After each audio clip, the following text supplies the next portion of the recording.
You can lower your blood pressure significantly without adding a new medication, and often, the change begins within the very first day. We tend to think of blood pressure as a fixed number that only moves when we change our diet over months or lose a significant amount of weight, and while those things are incredibly important, they are not the only levers you have. There is a physiological mechanism in your body that responds to a specific 5-minute input, rapidly signaling your blood vessels to relax and open up. I'm Dr. Ben Harris, and today I am going to walk you through a specific set of daily habits that target the root causes of high pressure in older adults: stiffness, stress, and circulation. Most people who are trying to fix their blood pressure do the right things, but they do them in the wrong order. They start with the hardest changes first, get discouraged, and stop.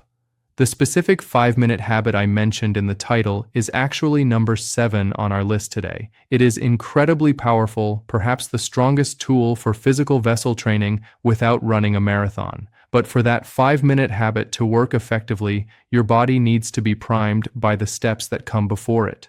If you try to force the vessels open while your nervous system is clamped shut, you are fighting an uphill battle. We are going to build this foundation together, step by step. Before we begin the list, I want to know where you are starting from. In the comments, please type your age and your usual top number range, whether you are generally in the 120s, 130s, 140s, or perhaps 150 and above. Seeing the variety in the comments helps everyone realize they are not alone in this management journey. Let's begin with the first step, which is the immediate reset switch for your nervous system. Number 1, the 4-7-8 breathing reset. This is the most accessible tool you have because it requires no equipment, no cost, and you can do it sitting in your favorite chair. It addresses the silent driver of high blood pressure that medicine often misses, which is the chronic activation of your fight-or-flight response. I want to tell you about a patient named Arthur. Arthur was 72 years old, and he came to me because he was convinced his blood pressure monitor was broken. He told me that he would sit down to take his reading and he would see a number like 150/90. Seeing that number would immediately make his chest feel tight and his heart rate speed up. He would think, that cannot be right, so he would immediately take it again. The second reading would be 155. Now he was panicking. He would wait a minute, feeling flushed and worried about a stroke, and take it a third time. By then, it was 165. Arthur was caught in a feedback loop. His worry about the blood pressure was physically causing the blood pressure to spike. He wasn't just dealing with stiff arteries, he was dealing with a nervous system that was dumping adrenaline into his bloodstream every time he put on the cuff. This is incredibly common. When you are anxious, even subconsciously, your brain sends a signal to your blood vessels to tighten. It is a survival mechanism. Your body thinks you are in danger and need to shunt blood to your muscles to run away. But you aren't running away. You are sitting at your kitchen table. That tightness increases the resistance against which your heart has to pump, and the number on the machine climbs. We fixed Arthur's problem not with a new pill, but with a breathing protocol used to forcibly switch the body from a sympathetic state, which is that fight or flight mode, to a parasympathetic state, which is the rest and digest mode. Arthur started using the 4-7-8 method 2 minutes before he even touched his blood pressure cuff. Within 1 week, his starting numbers had dropped by 10 points, simply because he stopped adding anxiety on top of his baseline pressure. Here is why this works and how you can do it. Your breath is the remote control for your nervous system. When you extend your exhale so that it is longer than your inhale, you are physically stimulating the vagus nerve. This nerve runs from your brain down through your neck and into your chest and abdomen. When stimulated, it releases a neurotransmitter called acetylcholine that tells your heart to slow down and, more importantly, tells your blood vessels to relax. The technique is simple, but precision matters. You will sit comfortably with your back straight. You can close your eyes if it helps you focus. First, you exhale completely through your mouth, making a whooshing sound. Then, you close your mouth and inhale quietly through your nose to a mental count of 4. You are filling your lungs gently, not forcing it. Next, you hold that breath for a count of 7. This pause is critical. It allows the oxygen to fully circulate and creates a moment of stillness in the chest. Finally, and this is the most important part, you exhale completely through your mouth, making a whooshing sound to a count of 8. That long, slow 8-count exhale is the trigger. It forces your diaphragm to move up slowly and signals safety to your brain. You repeat this cycle for 4 total breaths. It takes less than 2 minutes. Arthur made this his ritual. He would sit at the table, do his 4 cycles of breathing, and only then would he put on the cuff. He found that not only were his readings more accurate, but his actual resting pressure throughout the day began to trend downward because he was lowering his baseline stress levels. If you are just starting this, you might feel a tiny bit lightheaded because you are introducing more oxygen than you are used to. That is normal. Just take your time and do it while seated. If you ever feel dizzy, return to normal breathing immediately. This is a tool you can use anytime. When you are stuck in traffic, when you watch the news, or when you are waiting for a doctor's appointment, it is the fastest way to manually lower the internal resistance in your blood vessels. If you are finding this helpful so far, please consider subscribing to the channel. We focus entirely on simple, practical health tips for seniors without the confusion. Number 2, the Quiet 5 measurement protocol. This leads us directly into the mechanics of how we measure. If number 1 was about calming the internal storm, number 2 is about removing the external noise that gives you false data. I cannot tell you how many seniors are being over-medicated simply because they are measuring their blood pressure incorrectly. Let me share the story of Sarah. Sarah was 68 and she was an active, busy woman. She took care of her grandchildren, she did her own gardening, and she was always moving. She was frustrated because her doctor kept increasing her dosage, yet her home readings remained stubbornly high. When I asked Sarah to walk me through her routine, the problem became obvious instantly. She told me, "Well, I come home from grocery shopping, I put the bags on the counter, I unpack everything so the cold items don't spoil, and then while I'm sitting there catching my breath, I slip on the cuff to check my numbers." Sarah was measuring her active blood pressure, not her resting blood pressure. Of course it was high. She had just been carrying heavy bags, walking and moving quickly. Her heart was pumping harder to fuel her muscles. That is a normal, healthy physiological response. But by measuring at that exact moment, she was getting a reading that looked like hypertension, when it was actually just activity. We implemented the Quiet 5 protocol for Sarah. The rule was simple. She was not allowed to push the start button on her machine until she had been sitting in total stillness for 5 full minutes. The change was dramatic. Her readings dropped from the 150s down to the 130s. She didn't need more medication, she needed accurate data. Here is how you execute the Quiet 5 protocol to ensure you are not getting false positives. Blood pressure fluctuates constantly. It changes when you speak, when you laugh, when you cross your legs, and when you have a full bladder. To get a baseline reading that truly reflects your cardiovascular health, you must eliminate these variables. First, the timing. Do not measure immediately after exercise, eating, or drinking caffeine. Wait at least 30 minutes after those activities. When you sit down to measure, you must sit for 5 minutes before taking the reading. This allows your fluid levels to settle and your heart rate to return to its true resting pace. During these 5 minutes and during the reading itself, you must follow a strict posture checklist. Your feet must be flat on the floor. This sounds like a minor detail, but it is not. When you cross your legs at the knee or ankle, you are compressing the veins in your legs. This creates a backlog of blood and can artificially raise your systolic pressure, the top number, by as much as 8 to 10 points. Sarah often crossed her ankles out of habit. Uncrossing them was an instant improvement. Your back must be supported. If you are sitting on a stool or the edge of a bed where your back muscles have to work to hold you upright, that tension raises your pressure. Sit in a chair with a hard back and lean into it. Let the chair do the work. Your arm must be supported at heart level. If your arm is dangling down at your side, gravity pulls the blood down, and the machine has to squeeze harder, giving you a higher reading. If you have to hold your arm up in the air, the muscle tension raises the reading. Rest your arm on a table or the arm of the chair so that the cuff is roughly at the same height as your heart. And finally, you must remain silent. Talking raises blood pressure. Listening to someone else talk raises blood pressure. Even listening to the news can raise blood pressure. During the Quiet 5 and the measurement, there should be no conversation. For Sarah, this routine became a sanctuary. It wasn't just about the measurement. It became a 5-minute break in her busy day where she did nothing but sit, breathe, and let her body settle.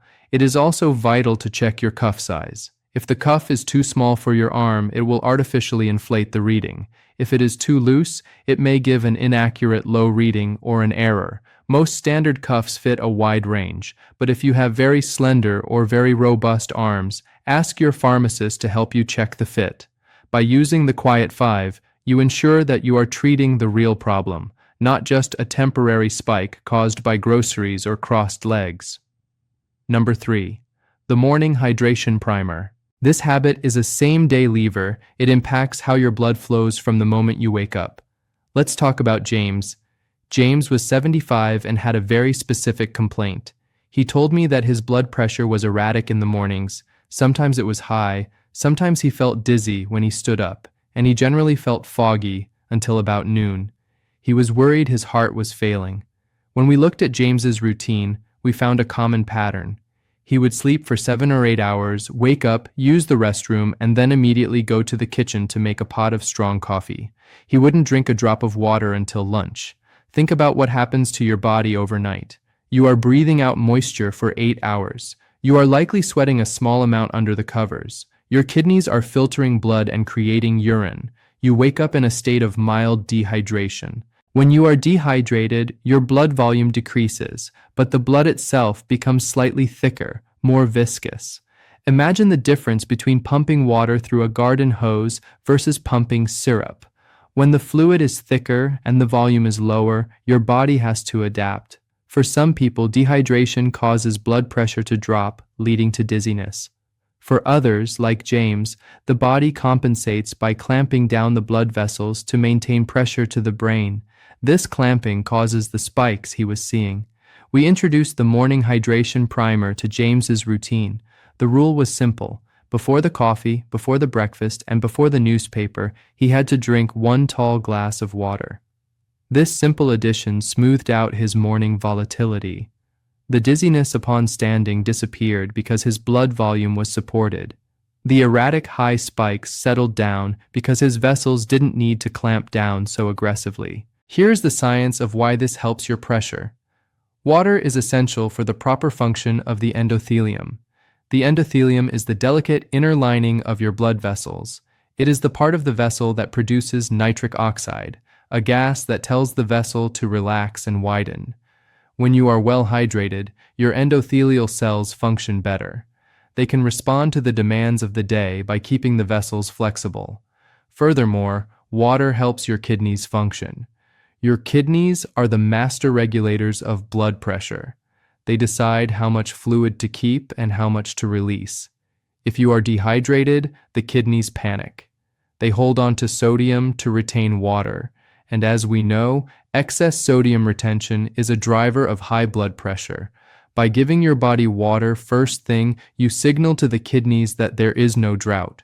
They can relax, they can flush out excess sodium, and they can regulate your pressure more effectively. How should you do this? Ideally, you want a glass of water sitting on your nightstand or right by your bathroom sink so you see it immediately.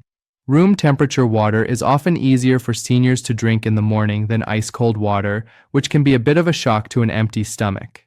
You don't need to chug it. Drink it steadily over the course of 5 minutes while you are waking up. James found that adding a small squeeze of lemon helped the taste, which is perfectly fine. The goal is simply to get 12 to 16 ounces of plain fluid into your system to reinflate your volume and thin out the blood before you start placing demands on your heart. Now, a brief safety note on this point. If you have been diagnosed with congestive heart failure or kidney failure, and your doctor has you on a strict fluid restriction, you must follow their guidance on exactly how much water you can drink. For those individuals, too much fluid can be dangerous. But for the vast majority of older adults, we are chronically underhydrated, and the morning primer is a safe, effective way to stabilize circulation. This habit also connects deeply to blood sugar, which we will touch on shortly. When you are hydrated, your blood sugar concentration is better managed. Dehydration can cause false high blood sugar readings simply because there is less fluid to dilute the glucose in your bloodstream. So, by drinking water first thing, you are helping both numbers. Another gentle reminder: if you are enjoying these practical tips, please take a moment to subscribe. It helps us continue to bring you this research-based information. Number 4. The 10-minute post-meal stroll. This is the bridge habit. It is the single most effective tool for managing the relationship between blood sugar and blood pressure simultaneously. Let me introduce you to Maria. Maria was 70 years old and dealing with what doctors call metabolic syndrome. She had readings that were borderline in every category. Her blood pressure was creeping up into the 140s, and her fasting blood sugar was hovering right at the pre-diabetic line. Her doctor had warned her that if things didn't change, she would need to start 2 different medications. Maria felt overwhelmed. She thought she had to join a gym or start an intense diet, which she knew she wouldn't stick to. She had arthritis in her knees, so long walks were painful. We didn't prescribe a gym membership. We prescribed a 10-minute stroll, specifically timed to happen right after lunch and dinner. The timing is the secret here. When you eat, your blood sugar naturally rises as your body digests the food. In response, your pancreas releases insulin to usher that sugar into your cells. However, as we age, our cells become a little resistant to that insulin. The sugar stays in the blood longer. High blood sugar is sticky and oxidative. It literally stiffens the walls of your blood vessels. Stiff vessels cannot expand, so your blood pressure goes up. Maria started walking for just 10 minutes immediately after finishing her meals. She didn't walk fast. She just walked around her block at a comfortable pace. The results were twofold. First, her muscles, even at a slow walking pace, acted like sponges for the glucose in her blood. Because muscles contracting during activity don't need as much insulin to absorb sugar, her post-meal blood sugar spikes flattened out significantly. Second, the rhythmic movement of her leg muscles acted as a second heart. Every time she stepped, her calf muscles squeezed the veins in her legs, pumping blood back up to her heart. This reduced the workload on her heart and triggered the release of nitric oxide, relaxing her arteries. Within 3 months, Maria's blood pressure had dropped into the 120s, and her blood sugar levels were back in the normal range. She did it without pain and without a gym. Here is how you can apply this. You do not need to walk for an hour.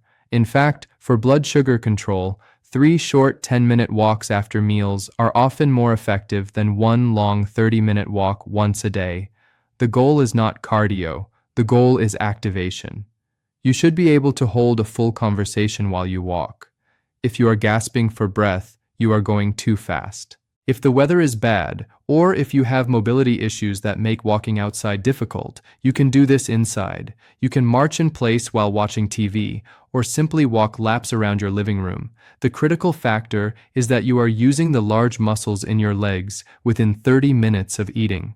A safety note for those on insulin or medication that lowers blood sugar. Because this habit is so effective at lowering glucose, you must monitor your levels. You may find you need less medication, but this should be adjusted by your doctor to avoid low blood sugar episodes.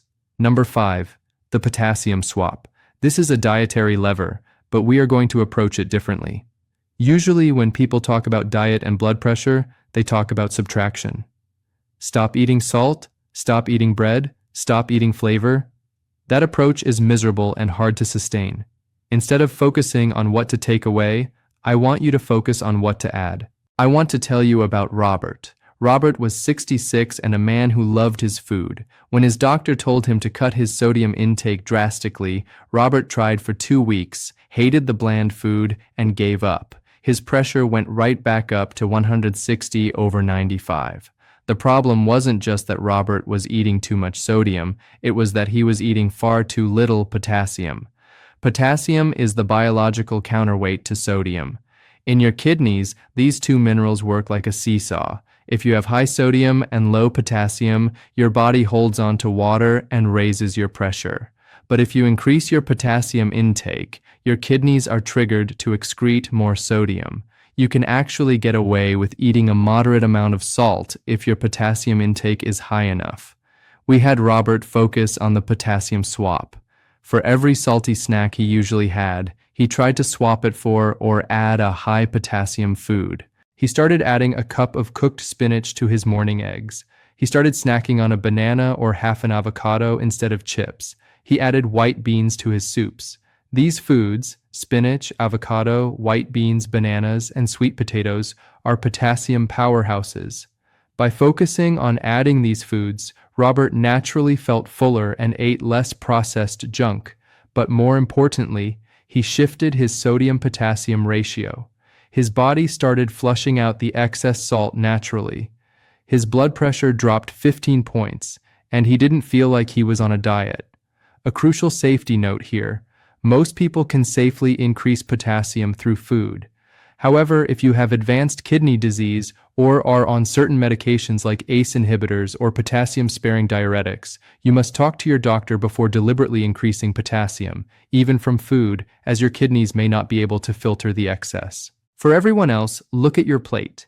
If it's beige and salty, add something green and fresh. That is the potassium swap. Number 6. The legs up afternoon rest. This is a circulation habit that targets a specific time of day. Many seniors find their blood pressure is highest in the late afternoon or evening. This is often due to edema or fluid retention in the lower legs. Let's look at Elena, 74. Elena noticed that by 5 p.m., her ankles would be swollen. She could see the imprint of her socks on her skin. Her evening blood pressure readings were always her worst. Throughout the day, gravity pulls fluid down into your legs. This fluid accumulation makes your heart work harder to circulate blood. It creates a backlog. We instructed Elena to institute a 20-minute legs-up rest at 4 p.m. She would lie on her couch or bed and prop her legs up on pillows so that her feet were higher than the level of her heart. This simple act uses gravity to drain the pooled fluid from the legs back into the general circulation, where the kidneys can process it and turn it into urine. After doing this for 20 minutes, Elena would often need to use the restroom. That was the proof it was working. By the time evening came, her ankles were slimmer, her heart had less resistance to pump against, and her evening pressure readings stabilized. You can do this while reading or listening to music. Just ensure your neck is supported and comfortable. It is a mechanical assist for your heart that costs nothing. And now we arrive at the habit mentioned in the title. This is the strongest 5-minute intervention for physically changing the structure of your vessels. Number 7, isometric hand grip training. This is the 5-minute habit. Most people think you need to run or swim to improve cardiovascular health. Those are aerobic exercises. But there is another category called isometric exercise, which means contracting a muscle without moving the joint. I want to tell you about David. David was 69 and had bad knees. He couldn't walk long distances, and he certainly couldn't run. He felt helpless, watching his blood pressure climb because he couldn't exercise in the traditional sense. We introduced David to isometric hand grip training. The science behind this is fascinating. When you squeeze your hand tightly into a fist or around an object and hold it, you temporarily squeeze the blood vessels in your forearm shut. This stops blood flow for a moment. When you release the grip, fresh blood rushes back into the arm. This sudden rush creates a phenomenon called shear stress on the artery walls. It sounds scary, but it is actually beneficial. This shear stress signals the endothelium to release massive amounts of nitric oxide to open the vessels up. It is like flushing a pipe. Research has shown that doing this protocol specifically lowers resting blood pressure more effectively than aerobic exercise for many people. Here is the protocol David used, and that you can use. You need something to squeeze. You can buy a specialized hand grip dynamometer, or you can use a simple stress ball or a rolled-up towel. You squeeze the object with one hand at about 30% of your maximum effort. You are not trying to crush it. You are just holding a firm tension. You hold this squeeze for 2 minutes. Then you rest for 1 minute. Then you switch hands and do the other side for 2 minutes. That's it. That is the whole routine. 2 minutes left, rest, 2 minutes right. Total active time is roughly 5 minutes. You do this 3 times a week. David saw results in 4 weeks. His resting systolic pressure dropped by 8 points. He did this while sitting in his armchair watching the news. It works because it trains the systemic vascular resistance. It teaches your blood vessels specifically how to dilate and relax. A few tips for this: do not hold your breath while squeezing. Continue to breathe normally. Holding your breath can spike your pressure. Start gently. If you have arthritis in your hands, you don't need to squeeze hard. Just engaging the muscles is enough to get the effect. This is the hidden gem of blood pressure management. It is accessible to almost everyone, regardless of mobility. We are not done yet. While the first 7 habits lay the foundation for a stable cardiovascular system, there are 3 more hidden levers that often make the difference between a good day and a great day. These next points address the metabolic engine of your body, specifically how your muscles use sugar while you sit and how your mouth interacts with your heart. Number 8. The seated soleus push-up. This is a breakthrough for anyone with mobility issues, and it is arguably the most important discovery in senior metabolism in the last decade. It specifically targets blood sugar regulation without you having to stand up. I want to introduce you to Thomas. Thomas was 77 and his knees were bone on bone. He spent about 9 hours a day sitting in his recliner. He was diabetic and hypertensive, and he felt guilty because every doctor told him to move more, but pain prevented him from walking long distances. His blood sugar would stay elevated for hours after a meal because his muscles weren't burning it off.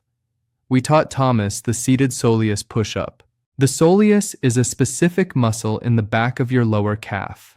Unlike other muscles that burn carbohydrates only when you are running or lifting heavy things, the soleus is designed to work for hours without getting tired.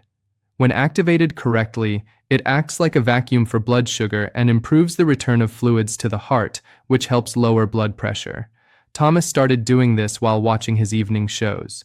Within 2 weeks, his fasting blood sugar dropped significantly, and the swelling in his ankles, which had been a chronic issue, began to disappear.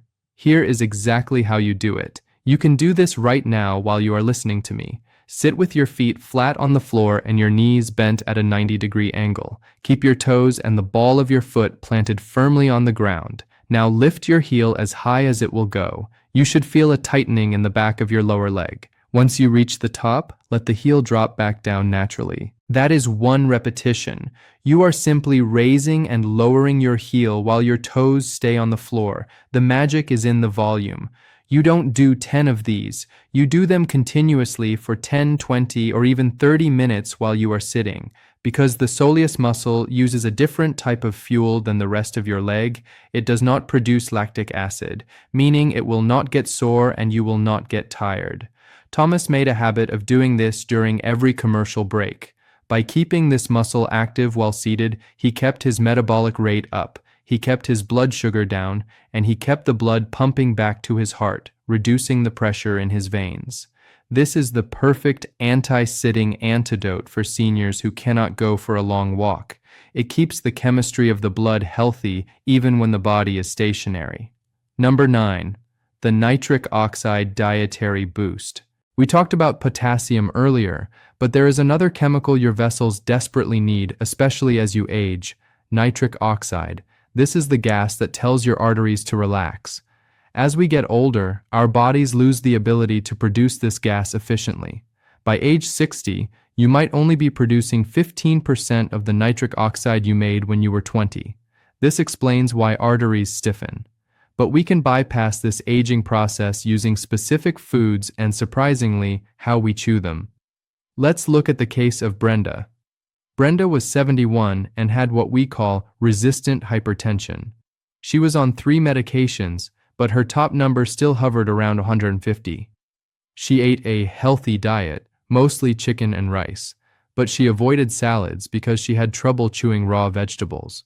Brenda was missing the raw materials needed to dilate her vessels. We changed her diet to include a nitric oxide starter before her main meal. We asked her to eat a small bowl of cooked beets or steamed arugula. Beets and leafy greens like arugula and spinach are high in nitrates. When you eat them, your body converts these nitrates into nitric oxide. But here is the catch. The conversion starts in your mouth. You have specific bacteria on your tongue that perform the first step of this conversion. Brenda learned that she couldn't just swallow the food quickly, she had to chew it thoroughly to mix it with saliva. There is a major warning here that changed everything for Brenda. She had been using a strong antiseptic mouthwash twice a day. Research suggests that strong antibacterial mouthwash kills the good bacteria on your tongue that help produce nitric oxide. By using it, Brenda was accidentally cutting off her body's ability to lower her blood pressure. We had Brenda stop the harsh mouthwash and start eating her beets and greens. The result was remarkable. Her resistant hypertension started to yield. The nitrates provided the signal her vessels were begging for. So, the habit here is twofold. First, incorporate high nitrate foods like beets, arugula, spinach, or celery into your daily routine. You don't need a lot. Half a cup is often enough. Second, be mindful of your oral care. Brushing and flossing are essential, but reconsider the heavy-duty antibacterial mouthwash if you have high blood pressure, unless your dentist has prescribed it for an infection. You need that oral microbiome to help your heart. Number 10. The sunset downshift protocol. This final habit addresses the hormonal root of high blood pressure and blood sugar, cortisol. Cortisol is your stress hormone. When it is high, your liver dumps sugar into your blood to give you energy, and your blood pressure rises to pump that energy. This is great if you are fighting a tiger. It is terrible if you are trying to sleep. Many seniors suffer from what we call reversed circadian rhythms. They are tired in the afternoon but wired and alert at 10 p.m. This late-night alertness is a sign of high cortisol. I remember treating a patient named Frank, age 80. Frank had terrible blood pressure control in the mornings. We call this the morning surge. His pressure would be dangerous right when he woke up. This happens because if your cortisol doesn't drop low enough at night, it rebounds too high in the morning. Frank's habit was to watch the news on his tablet in bed with the lights off, right up until he fell asleep. The blue light from the screen was hitting his eyes, telling his brain it was noon. His brain responded by keeping his cortisol levels high and suppressing melatonin. His sleep quality was poor, so his blood pressure never dipped at night. We know that non-dipping blood pressure, where your numbers don't go down while you sleep, is a significant risk factor for heart issues. We implemented the sunset downshift for Frank. 1 hour before bed, the artificial suns had to go off.